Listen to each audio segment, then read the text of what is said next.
A roundup of migrants over the weekend sparked mixed reactions. The Director of Immigration urges illegal immigrants not to use their children as passports, and the murder count soars to 100.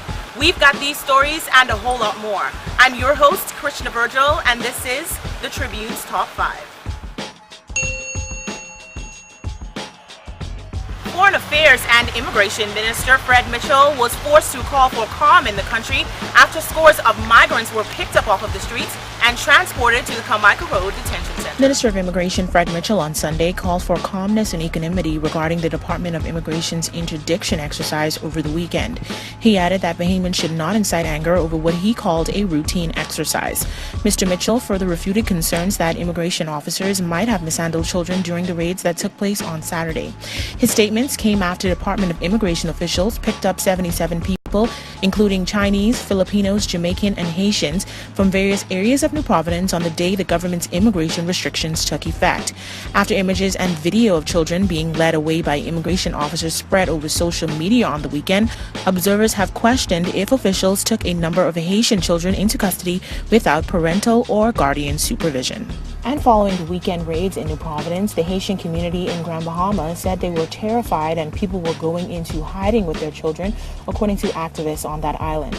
Joseph Darwell of the Grand Bahama Human Rights Association called on the government to exercise extreme care and diligence in its handling and separation of children during roundups. He said it is important that such exercises are carried out with proper care for children. He spoke to the Tribune after meeting with several Haitian families in Grand Bahama. He said, quote, "They are terrified of being separated from their children. Some are begging to be hidden by Bahamian families, and some are going into hiding," end quote. As the illegal migration debacle heated up, officials warned migrants not to use their children as passports in order to stay in the country. William Pratt, Department of Immigration Director, fired back at criticisms explaining that several children picked up over the weekend had been abandoned by their guardians. He added that some of the minors had even been left in homes with the stoves on. Mr. Pratt confirmed that 228 Haitians were repatriated from the Carmichael Road Detention Center on 2 Bahamas Air flights on Tuesday. He estimated that there were some 100 persons still at the facility. Mr. Pratt said that spot checks throughout the country will continue in an attempt to rid the Bahamas of illegal immigrants. He said, quote, "On social media, they are showing photos of immigration officers lifting up a child. I commend my officers on taking the children into protective custody." The officers went to the home and the parents or guardians fled the scene and left a pot on the stove.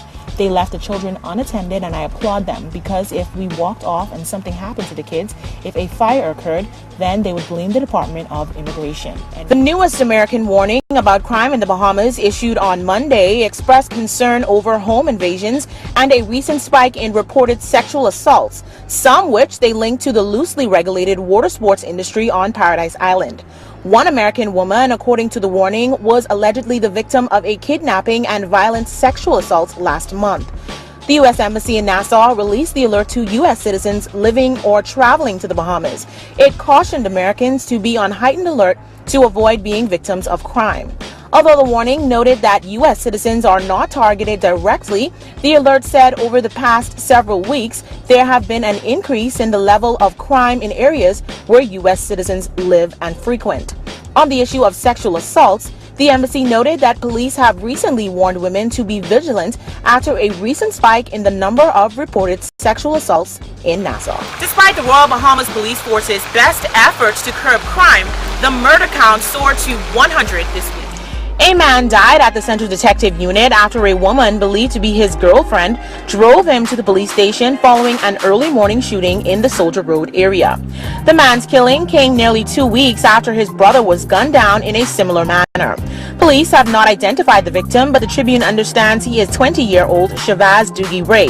Shavaz is the brother of 20-year-old Shaquan Ray, who was murdered 2 weeks ago in the Farrington Road area. According to police, Shaquan died in hospital on October 22nd after he was shot while standing in his yard off of Farrington Road. The shooting occurred around 7:30 a.m. off of Soldier Road near East Street, Chief Superintendent Paul Rowe said. However, when police arrived on the scene, they found nothing. A short while later, a woman showed up at the Central Detective Unit with a man inside her car suffering from multiple gunshot wounds. Want to get in on the discussion? Well, here's how you can. Just log on to our website at www.tribune242.com. Like us on Facebook, Tribune News Network. Send us a tweet at Tribune242 or subscribe to our YouTube page, Tribune242.